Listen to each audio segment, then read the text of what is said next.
Do you recall the feeling of eating your favorite dish in your favorite restaurant? Or that memory of the first trip that you went on along with your friends? Think carefully about the happiest moment that you remember. You remember them through the vivid feelings that you had experienced at that moment.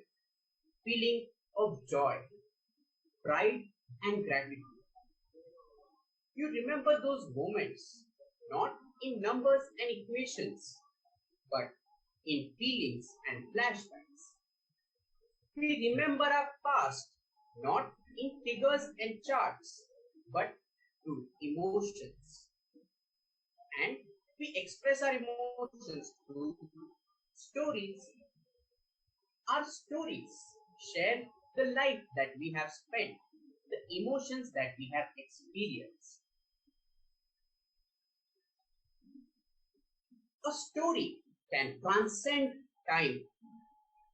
Remembering the GDP of our country in the 20th century might not be possible, but the horrific stories of world wars are still etched in our minds. Let me share a story with you. See if you can guess. Long ago, there lived a king who had 4 sons. And on the urge of the king, the eldest son, along with his wife and younger brother, goes to the forest. And after rescuing his wife from an evil king, he returns home after 14 years. Any guesses? Lord Rama. Lord Rama. Yeah, it's the epic story of Ramayana. A story written in 5th century BC, and yet we remember it. We remember it because of the life lessons that we have learned from that story and the many interpretations that we have come across. While listening to the story, we feel the emotions, the adventure, the pain, the thrill, the struggle, and the most important, the triumph of good over evil. Let's rewind the historic clock. What do we remember? We remember the major events, discoveries, innovations, revolutions, but also the wars, the famines, and the pandemics. Why? Because they tell us a story. Our stories, which might seem so different, yet has a common thread. A thread bound by emotions. The emotions of living being. Happiness by seeing a child. Sadness of losing someone close. Stress of failures and thrills of success. All these emotions are common to all of us. These emotions are the backbone of all the human civilization.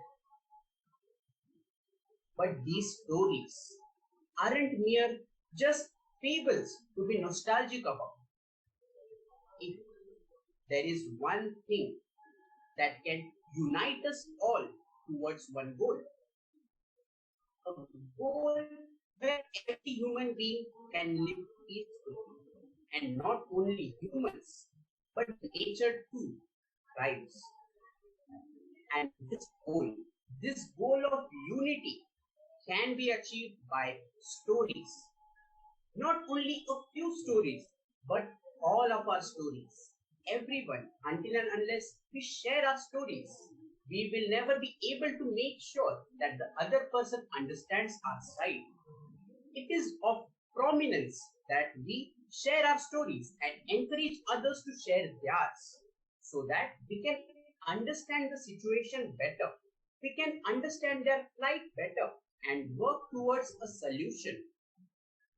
So, in conclusion, I would say, if there is one thing that we need to do now is to share our stories and hear those stories of those who are not able to say their stories out. Everyone has a canvas, and the canvas is life. Everyone has a story, and the story is life. Everyone has a pen, and the pen is you. It is your story, your canvas, and you are the pen. Write your story and create an impact. Ladies and gentlemen, I request you all, please insert your story here. Over to you.